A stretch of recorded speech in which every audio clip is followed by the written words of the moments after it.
was developed at the prototype airplane design Bureau of Moscow Aviation Institute, the latter having supplied high-skilled personnel with the military corps of the USSR. High-level scientific and laboratory base of the institute has enabled carrying out several promising projects, but the only airplane having been put into serial production is the airplane under present discussion.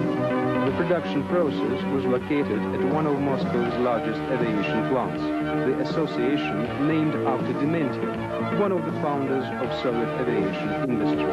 The gigantic plant was traditionally involved in production of military airplanes, beginning from the first Russian fighters and World War II airplanes to the best interceptor of the 80s, MiG-29. The keenness of Mai 890 and the menacing MiG has unofficially provoked to name the former as Migusha, that is, Little MiG. The way to the sky has been given to Migusha by the Test Flight Institute.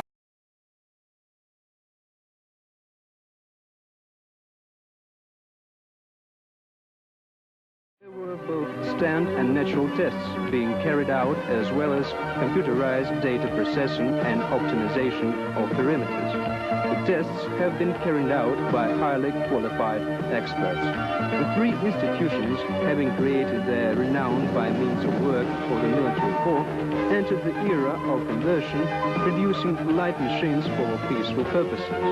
This is an unprecedented phenomenon. To solve such an interesting task, these institutions have been united by the joint stock company Aviatika, a representative of the newly born class of Russian enterprises.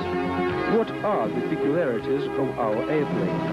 Mai 890 is the airplane made for sports and aviation tourism, for training pilots as well as for carrying out agricultural works and patrol labor. The airplane successfully combines advantages of both the ultralights and the light airplanes of traditional design. From the ultralight, the design takes the low cost of the plane and the engine and the high cost efficiency of operation. At the same time, this is a full-fledged airplane with about all the axles, which is absolute lazy.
Alloy.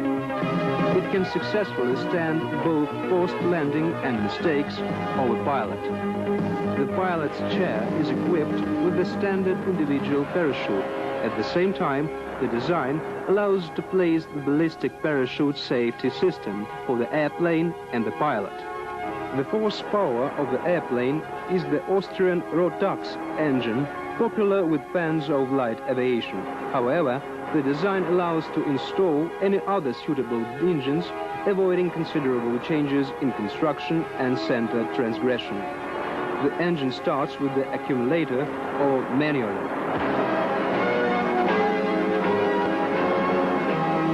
The Mai 890 cockpit owns a set of piloting and engine controls. The airplane trimming is made of cotton. One might perhaps regard this fact as anachronism, but the durability of such trimming is higher compared to that of the best synthetic cloths. One might also consider the aerodynamic scheme of the biplane to be anachronism, but it's well known that the scheme stands beyond any competition regarding piloting perimeters of the airplane. Mai 890 is only slightly sensitive to unstable atmosphere and can be easily landed in case of considerable side wind. Great attention has been paid to piloting parameters of the airplane. The maneuverability of the airplane on the ground is high. The airplane is easy to pilot, taking off and landing. It does not spin in case of piloting mistakes. When spun deliberately, the airplane immediately falls out after the controls are set in standby.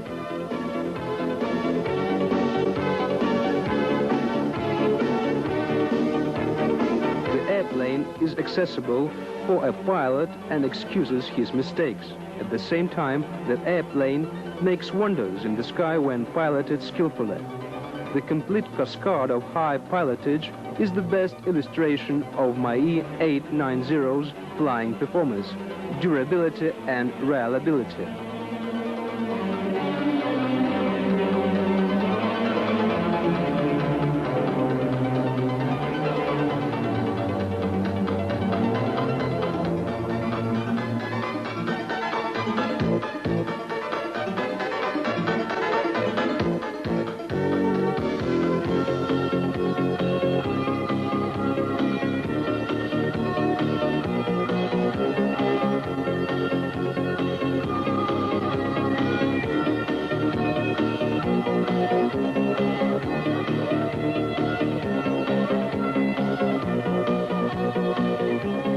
Mai 890 made its public announcement establishing a world record for time to climb to 3,000 meters, thus 30% surpassing the US record.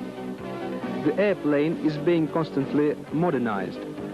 There exist presently two-seater agricultural versions.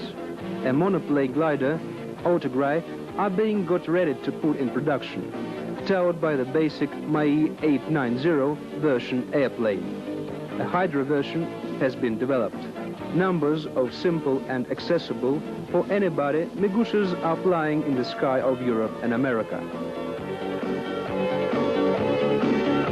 Probably the time will come when Russian airplanes bearing the emblem of the joint stock company Aviatika are as habitual. These multipurpose light airplanes, manufactured by the Russian joint stock company Aviatika, are already well known all over the aviation world. The perfect flight and performance data, in combination with a low price, created the established image of an accessible and reliable aircraft. The new member of the Aviatika family is an agricultural aircraft based on the 890 model.